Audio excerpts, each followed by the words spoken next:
Okay, so some people call them nerd rock, you can call them art rock, progressive metal, whatever you want to call them. But back in the 1970s, in their hard rockin' heyday, powerful Canadian trio Rush shared a stage with many of the top artists of the era, and they opened shows for groups including Kiss, ZZ Top, Aerosmith, and Ted Nugent. And by 1977, the band had graduated to the role of headliner. But there was one band who opened for Rush, a British rock quintet who had no qualms about breaking the band's balls over some of their prog rock excesses. And today, that's what I want to talk about. So stick around. Cat Stanley Space Demons coming at ya! Okay, so in 1977, Rush were on the road supporting their fifth studio album, A Farewell to Kings. The band's 1974 self-titled debut featured the lineup of bassist-vocalist Geddy Lee, guitarist Alex Lifeson, and original drummer John Rutsey. Now that record exemplified the hard rock sounds typical of the early 1970s, with songs like Working Man and Finding My Way. But in 1975, following the addition of new drummer and lyricist Neil Peart, I think I covered just about every pronunciation for those of you. I know somebody out there is going to correct me. Neil Peart. The band started to become more progressive with songs like By Tor and the Snow Dog from their sophomore effort, Fly By Night, and side 2 of their Caress of Steel collection, the sprawling Fountain of Lamneth. And of course, their breakthrough 1976 2112 album, whose title track again occupied an entire album side.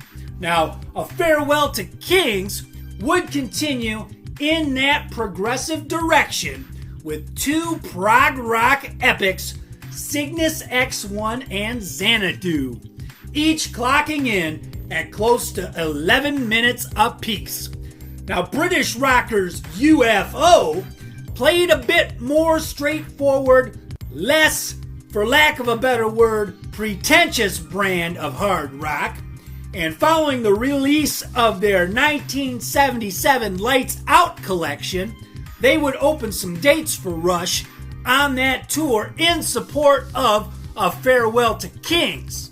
And whereas Rush's songs often dealt with fantasy and science fiction, UFO's sound was more blues-based, their songs were shorter, and their album cover artwork sometimes explicit, exemplifying the more lascivious subject matter of the music within. And though the bands got on well, the guys in UFO weren't above some good-natured ball-busting at the expense of some of Rush's prog rock pretensions. UFO bassist Pete Way said this in his 27 autobiography, A Fast Ride Out of Here.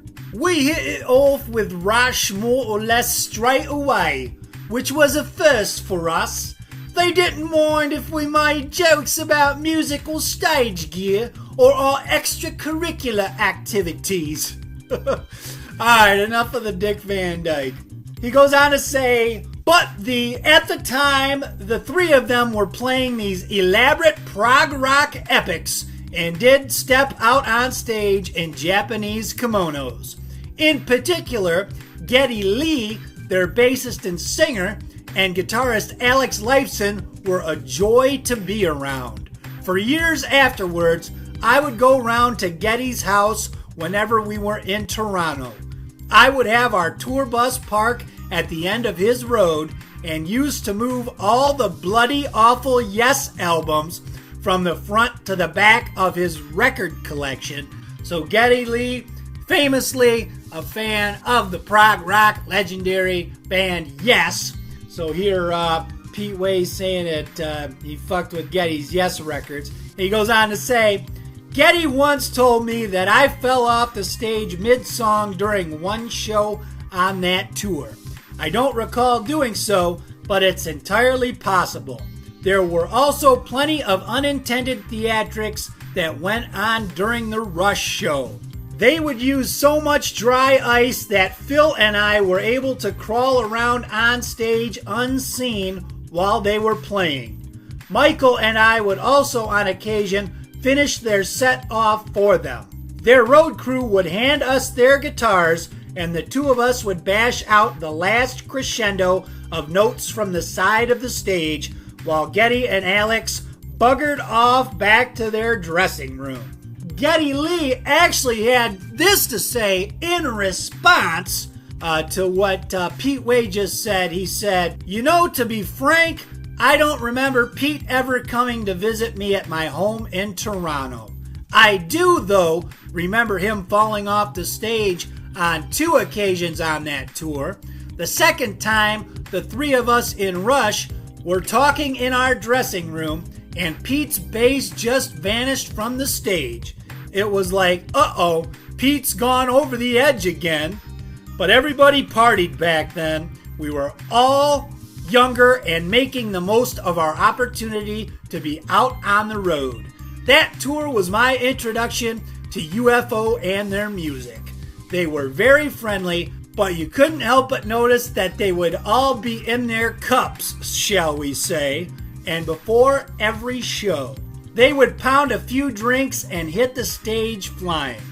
That was their thing. They were also always insulting each other for the sake of humor. That soon extended to us, which I took to be a good sign and a compliment. We used to play the song Xanadu at the time, and yes, all kinds of dry ice would come on stage. Pete and Phil Mogg would stand at the side of the stage and yell things about honeydew and melons at us because one of the lines in the song goes, "I have dined on honeydew." On one occasion, they even snuck up on stage and nailed a pair of slippers besides my foot pedals. There the slippers were when the dry ice dissipated, I guess to go along with my kimono. And Geddy goes on to say he spent a lot of time with Pete on that tour and enjoyed his company. They were 2 very different musicians in terms of how they approached the bass, but that's the video. British rockers, no nonsense, balls to the wall, straight ahead, blues bass, hard rockers, UFO, took the piss, shall we say, out of some of Rush's prog rock pretensions that they exhibited on record and on that Farewell to Kings tour. As always, hope you dug the video. Leave your comments as they pertain to the topics discussed hitherto, and we'll see you next time. Who's here?